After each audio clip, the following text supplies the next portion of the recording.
The yeas are 216. The nays are 210. The resolution is adopted. Without objection, the motion to reconsider is laid on the table. The office of Speaker of the House of the United States House of Representatives is hereby declared vacant. Breaking news just about 20 minutes ago, the House Speaker, Kevin McCarthy, was voted out of the job, a first in U.S. history.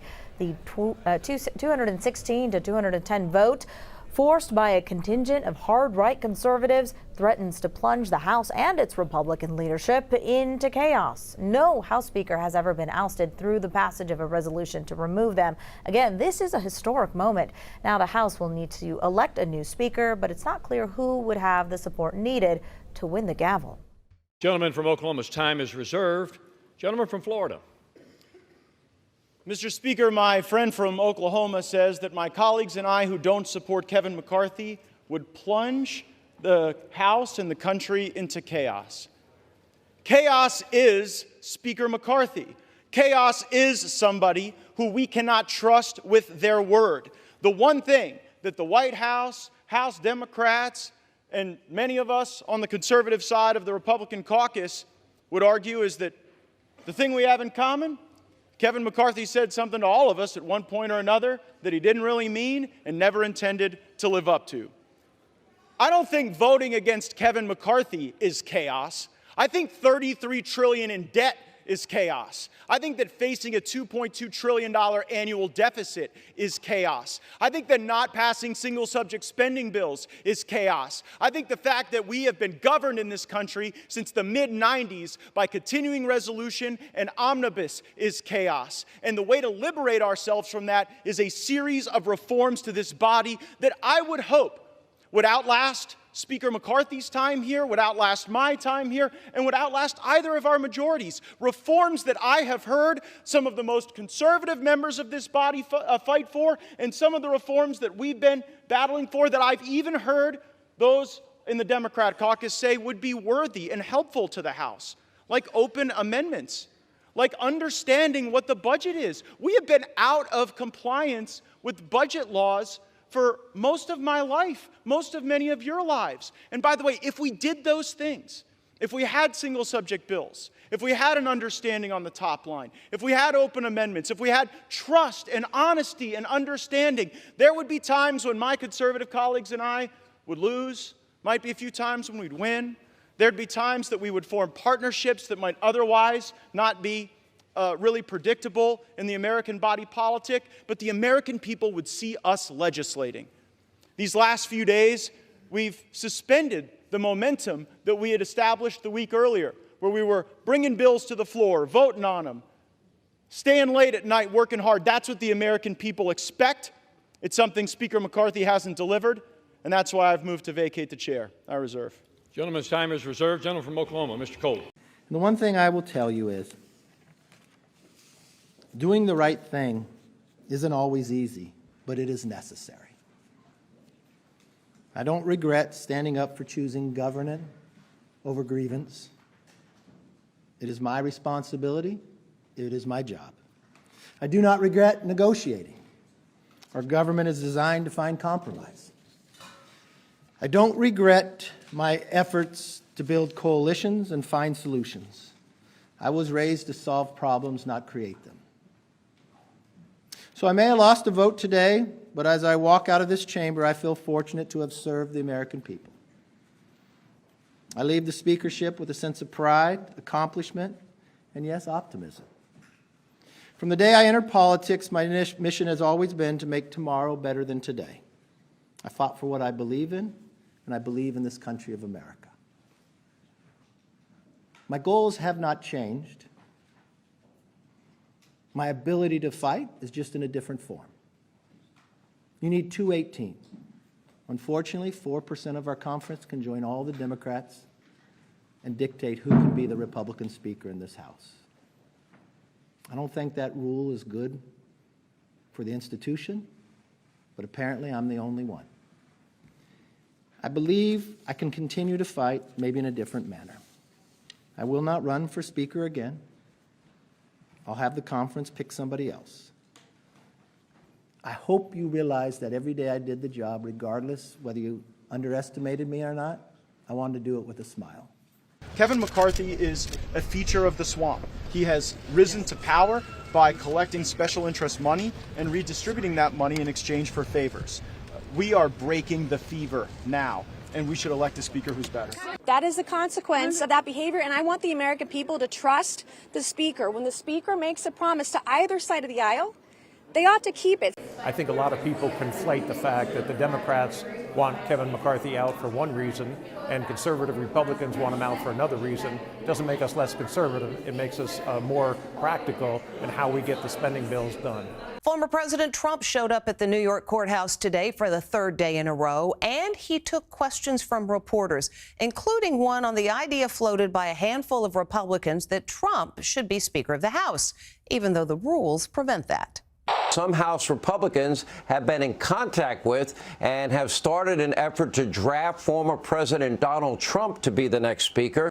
Something I wouldn't wish on my worst enemy. Speaker! A lot of people have been talking about Speaker.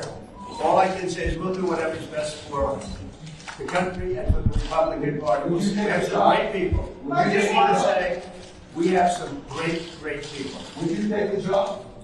A lot of people have asked me about it. I'm focused. You know, we're leading. I don't know you.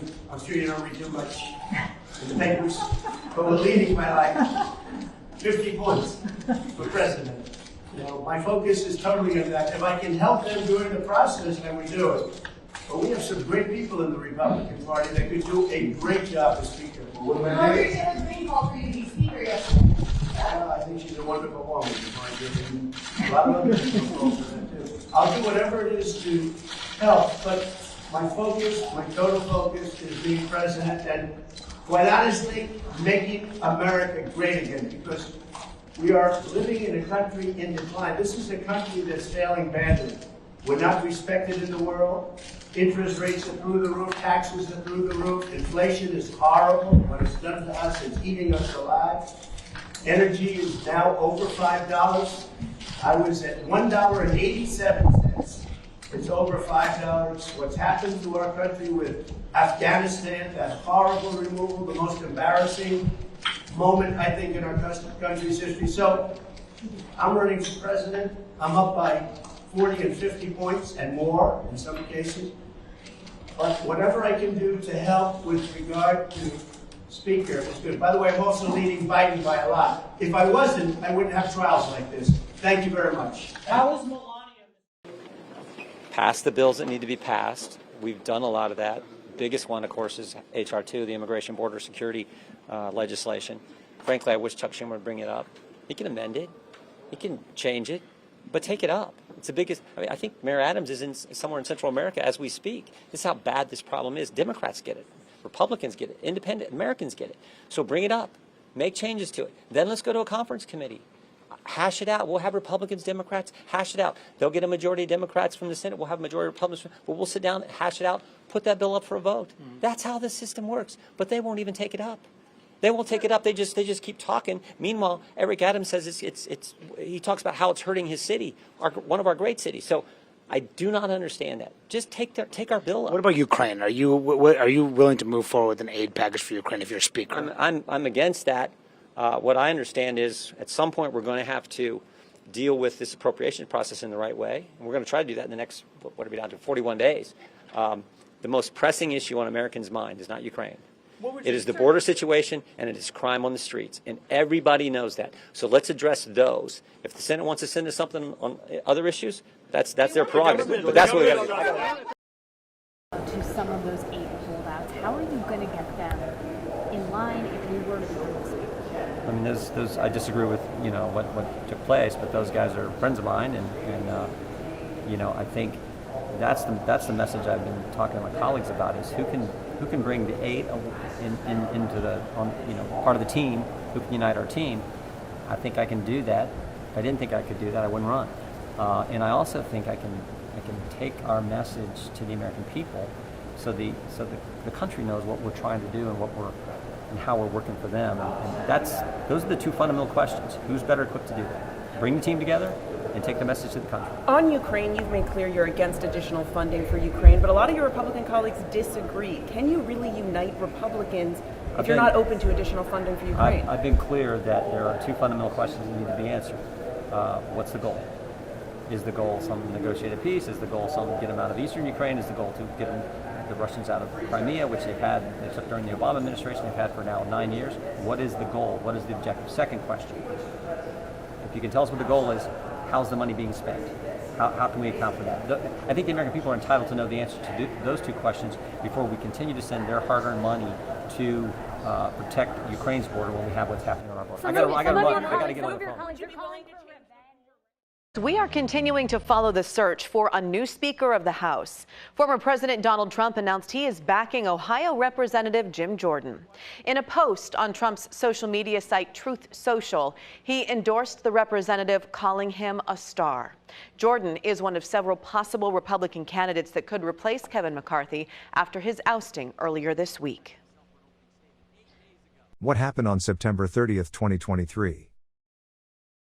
We start tonight with breaking news from Washington, D.C. Federal government agencies will remain open after Congress approved a temporary funding bill tonight to keep things running through November 17th. The bill passed in the Senate less than 2 hours ago. NBC's Alice Barr has details on the compromises that made it happen.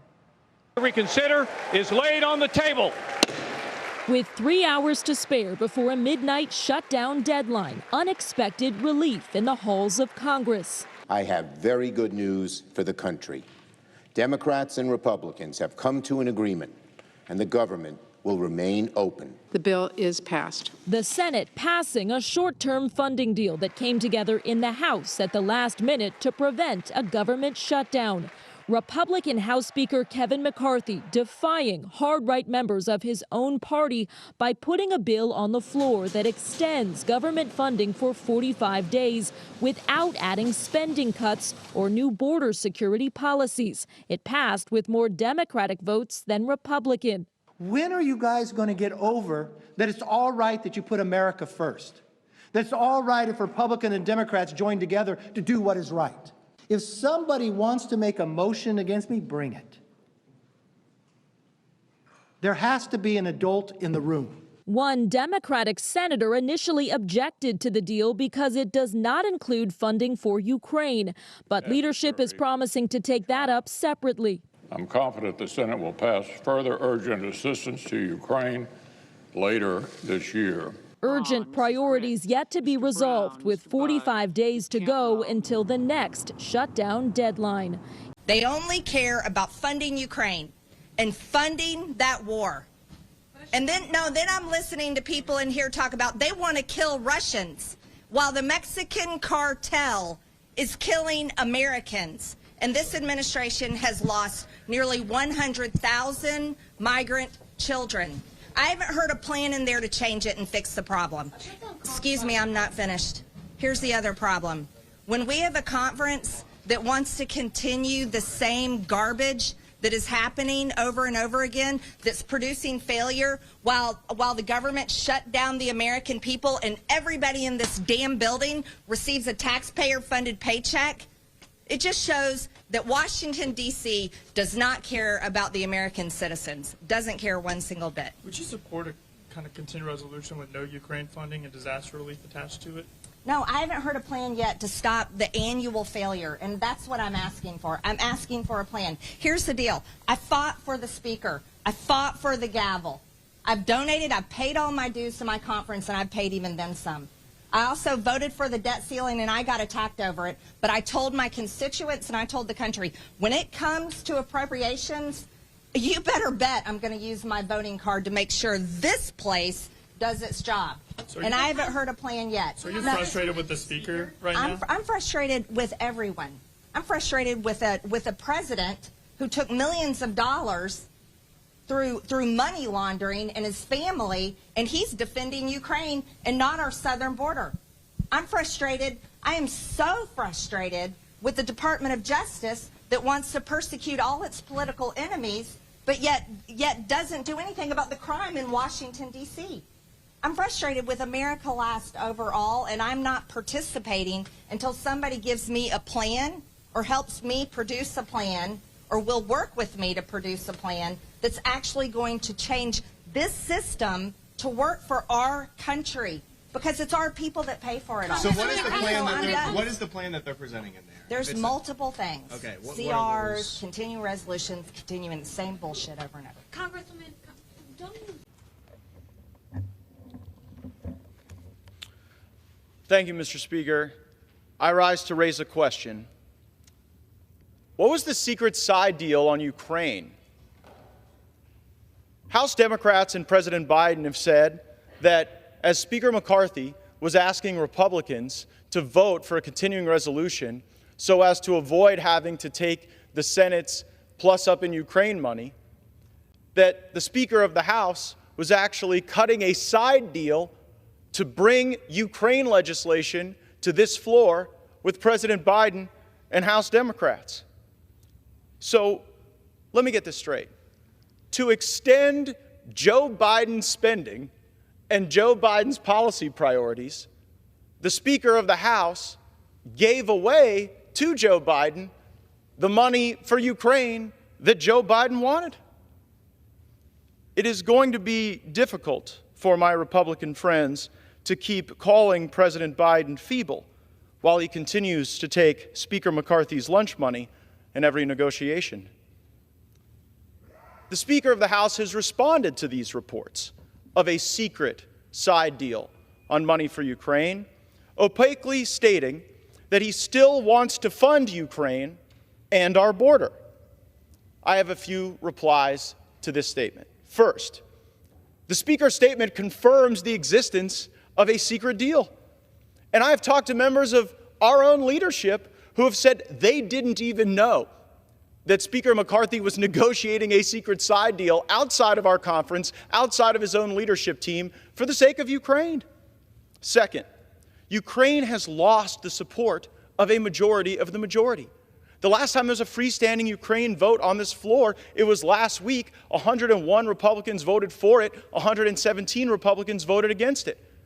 According to the Hastert rule, which Speaker McCarthy agreed to in January, you cannot use Democrats to roll a majority of the majority, certainly on something as consequential as Ukraine. So for all the crocodile tears about what may happen later this week, about a motion to vacate, working with the Democrats is a yellow brick road that has been paved by Speaker McCarthy, whether it was the debt limit deal, the CR, or now the secret deal on Ukraine. Third, this is swampy log rolling. The American people deserve single subject bills. I get that a lot of folks might disagree with my perspectives on the border or on Ukraine, but can we at least agree that no matter how you feel about Ukraine or the southern border, they each deserve the dignity of their own consideration and should not be rolled together where they might pass where each individually wouldn't? This is what we're trying to get away from. This is the spirit of the January agreement we made with the Speaker. No more lashing these disparate issues together so that the American people's interests are subjugated here on the floor of the House. You know how we should stand up for our border? Demand that the United States Senate take up our single subject appropriation bill that funded the border. It created Republican unity. We voted for it. It has the policy demands that the continuing resolution that Speaker McCarthy advocated for on this floor did not. Our DHS funding bill requires E-Verify. And then hours later, after we passed that, the Speaker wanted us to vote for a continuing resolution that didn't include E-Verify. Retreat is never a strategy to win anything. So, Mr. Speaker, just tell us, what was in the secret Ukraine side deal? What commitments were made to President Biden to continue the spending of President Biden in exchange for doing things for President Biden? It is becoming increasingly clear who the Speaker of the House already works for, and it's not the Republican conference. Mr. Speaker, I would ask that these questions be answered soon, because there may be other votes coming today or later this week that could be implicated by the answers to these questions. Members of the Republican Party might vote differently on a motion to vacate if they heard what the Speaker had to share with us about his secret side deal with Joe Biden on Ukraine. I'll be listening. Stay tuned. And I yield back.